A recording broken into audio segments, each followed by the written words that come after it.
আমরা একটা রিয়েলি একটা ম্যাজিক্যাল একটা দেশ, যেখানে 17-18 কোটি লোক, মাত্র 40 লক্ষ ট্যাক্স পেয়ার। তার মধ্যেও কিন্তু মাত্র 25 লক্ষ লোক বছরের ট্যাক্স পে করে।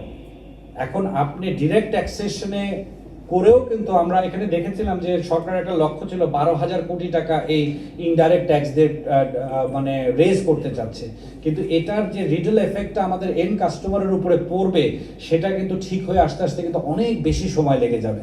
এর জন্য আমরা সরকারের সাথে খুব কাছে থেকে আমরা আলাপ করব। আমরা কিন্তু পয়েন্ট রেজ করেছি, আমাদের উদ্বিগ্ন মানে আমরা প্রতিবাদ জানিয়েছি যে এই মুহূর্তে এই জিনিসটা করাটা আমাদের ইকোনমির জন্য একটা ভীষণভাবে চ্যালেঞ্জ আরো বাড়িয়ে দিবে।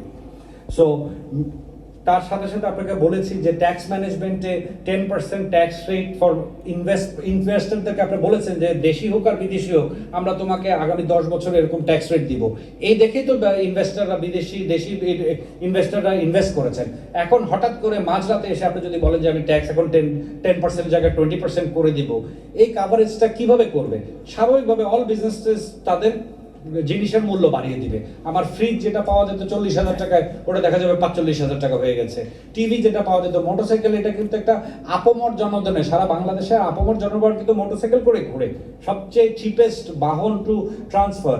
এটার তো এফেক্ট আগামী, আমার তো মনে হয় আগামী 3 মাসের মধ্যে আমাদের মার্কেটে দেখা যাবে যে মোটরসাইকেলের দাম 10-15% করে বেড়ে গেছে। আমরা কিন্তু এলডিসি গ্র্যাজুয়েশনের জন্য কিন্তু ইকোনমিক্যালি রেডি ছিলাম, কিন্তু এটা নিয়ে সরকারকে আবার ব্যাক ইন দ্য টেবল একটু বুকসে বসতে হবে। কারণ যখনই আমরা মানে এলডিসি গ্র্যাজুয়েশনের জন্য চলে যাব, আমাদের duty free, quota free, GSP of WTO, world trade organisation, অনেক কিছুর মধ্যে কিন্তু চেঞ্জেস আসবে। বাংলাদেশ কিন্তু যখনই এলডিসি গ্র্যাজুয়েশন করবে, 8 থেকে 10% আমাদের গ্রস এক্সপোর্ট আর্নিংস মানে কমে যাওয়ার একটা বড় চ্যালেঞ্জেস আছে। এবং এর সাথে যে বিভিন্ন ডিফিকাল্টিজ ইন FTA, আমাদের foreign trade agreement and preferential trade agreement, and এটা নিয়েও কিন্তু সরকার থেকে কোনো clear strategy for export diversification আমরা এখনো দেখতে পাইনি। এ ব্যাপারে আমরা সরকারের সাথে ক্লোজলি কাজ করব, যাতে capacity building for legal and technical expertise for trade negotiations to deal with anti-dumping, countervailing and safeguard measures to protect the emerging domestic industry. বর্তমান সময় আমরা সবাই একটি এক্সেপশনাল সিচুয়েশনের মধ্যে দিয়ে যাচ্ছি। ভূ রাজনৈতিক অস্থিরতার কারণে বিশ্বের অনেক দেশই চ্যালেঞ্জের মুখে, যে জিনিসটা আমিও বললাম, এবং আমাদের বাংলাদেশ ব্যতিক্রম নয়।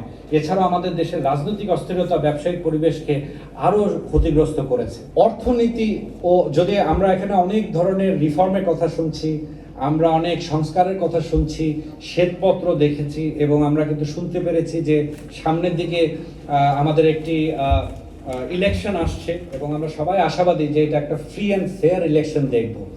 আমাদের এখানে একটা অভিপ্রায় আছে, আমরা সবসময় চাবো যে সামনের দিনগুলোতে অর্থনীতি এবং রাজনীতি এটা যাতে একই ট্রেন লাইনের প্ল্যাটফর্মে না চলে, এটা কিন্তু সম্পূর্ণ আলাদাভাবে প্ল্যাটফর্মে চলা উচিত। টাইলক্স, যার অ্যান্টিব্যাকটেরিয়াল এজেন্ট টয়লেটের কোনায় কোনায় পৌঁছে 99% জীবাণু ধ্বংস করে। টাইলক্স টয়লেট ক্লিনার, ক্লিন মানে টাইলক্স।